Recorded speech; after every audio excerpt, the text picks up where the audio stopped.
basic stress. Alright, so I'm going to log into my computer and make sure the feed is okay, that you guys can all hear me. Let me just log in and see how everybody is, and we'll just get started as long as the admins are there too. And first things first, my name is Kendra Nielsen-Miles. I am the Executive Director and Founder of EDS Wellness, which is a newer 501c3 nonprofit focused on Ehlers-Danlos syndromes, or hypermobility spectrum disorders, and their comorbid conditions. I've worked in the EDS community for about 12 years. I was diagnosed after my first son was born at the age of 26, 27. And, okay, somebody can let me know if it's frozen. Hopefully not. So I'm the founder of EDS Wellness. Carrie asked me and Justine asked me to come and do a Q&A on just the new criteria. I will be completely honest. The new criteria is new. It's new for all of us. It's new for a lot of the physicians. It's new for the organizations. While I've worked in the community for several years, all of this is new. We're kind of going back to some of the other things, but it's all a very, very good thing. I've worked in the community for about 12 years. Like I said, my degree is in public health. I am a certified health education specialist. I've worked in the medical field since I got out of college. I first was with pharmaceutical sales, and then I actually went on disability, long-term disability, for my first job because I was diagnosed with EDS, or while I was getting diagnosed. And then I had a Social Security disability approval in my hand at the age of 27, and I decided that I didn't want to be disabled. Not that there's anything wrong with that, but I felt that I could strongly find something that I could do for myself to help support my family. And take care of myself, and that's what I did. So I started a medical sales business selling a tissue adhesive, go figure, and that's what I did for a number of years. I still do it, actually. I still have a medical sales business, and then I slowly started working within the EDS community and just doing more and more. I was guest speaking. I spoke at University of Maryland to the medical students every year for quite some time, did volunteer work with EDNF, running their helpline.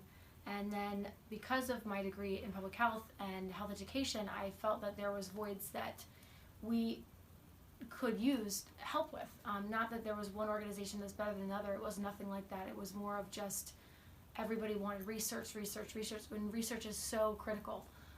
However, people needed to learn ways to live, and all the emails that I would get through the helpline and the people that would email me privately, it was all about, what do I do? How can I help myself? How can I find a doctor?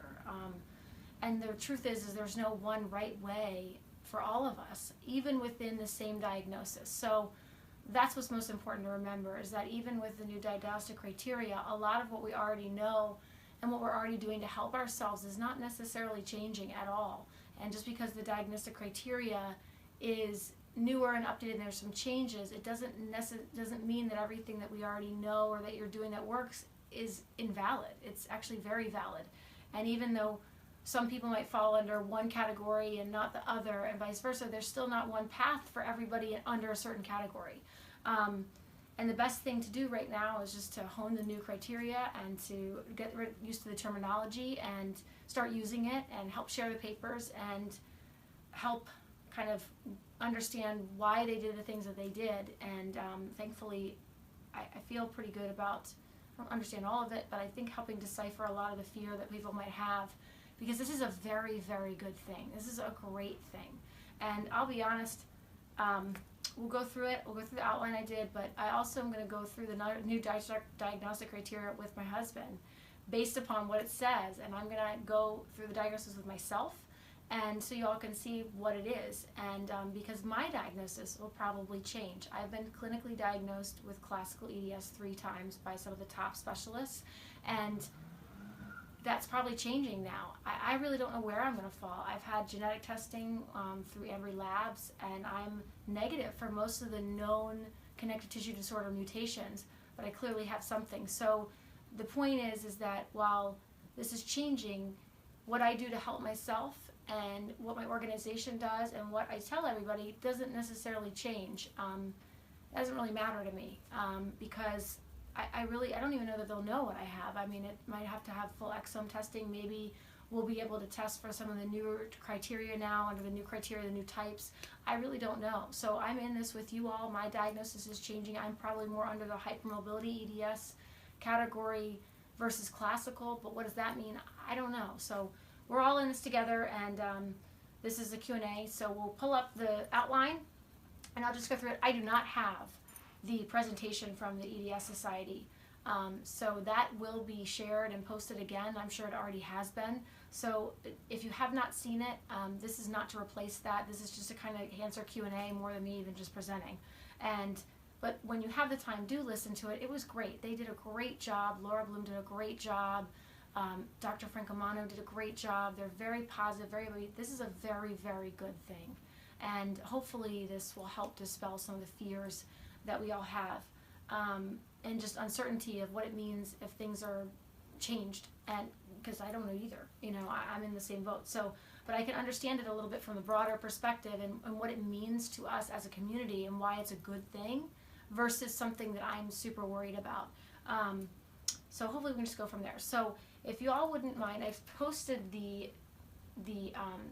criteria up, the outline I had, and I sent Carrie some screenshots too. I don't know if Carrie can post those too. That might help. I took screenshots from the webinar this morning, so that might help go through this. But basically, here's the deal. So they have redone the diagnostic criteria. There's new types of EDS that they've put in there. I'm not entirely familiar with that, but there is a couple of screenshots we can use to show that. But most importantly, what everybody wants to know is, what's the definition of joint hypermobility? So if you look at the outline, the definitions of joint hypermobility are capability for a joint to move beyond a normal physiological limits. And there are some parameters that they use, like measurements, to do that. Obviously, your smaller joints are in your fingers, like this, and your bigger joints in your elbows can be hypermobile. So there's a lot of joints that can be hypermobile. It can be your spine, it can be your neck, it can be your head, it can be in your pelvis, it can be your knees, it can be small and big joints. It's a descriptor, not necessarily a diagnosis, meaning like joint hypermobility is a description. It's a sign, symptom, not necessarily a diagnosis in and of itself. It's also known as joint laxity or double jointedness or joint hyperlaxity, but the whole goal is to use the new correct terms, and that's very important. So the new criteria also mentions that they've broken it down into this broader hypermobility spectrum disorders, category.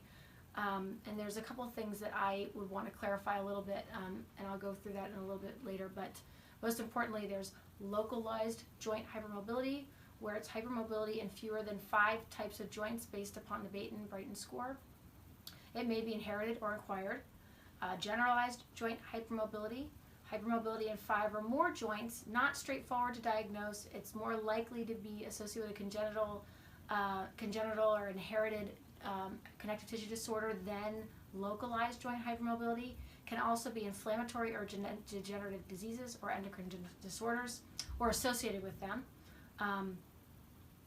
Additional speculative classifications is peripheral joint hypermobility in the hands or in the feet. So peripheral means your periphery, your hands or your feet.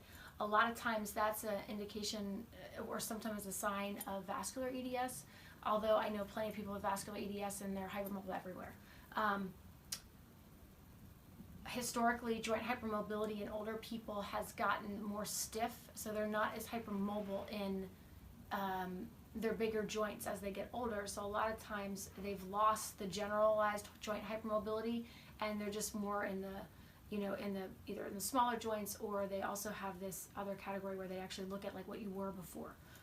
So that's pretty much the gist. So they're kind of categorizing hypermobility into different categories now too, to kind of look at how people are. So you're not dismissing those that are older or more stiff now, or you're not dismissing those that are only hypermobile in their small joints, and you're not dismissing those that score lower on the Baton score. And yes, they're still using the Baton score scale, however you want to look at it.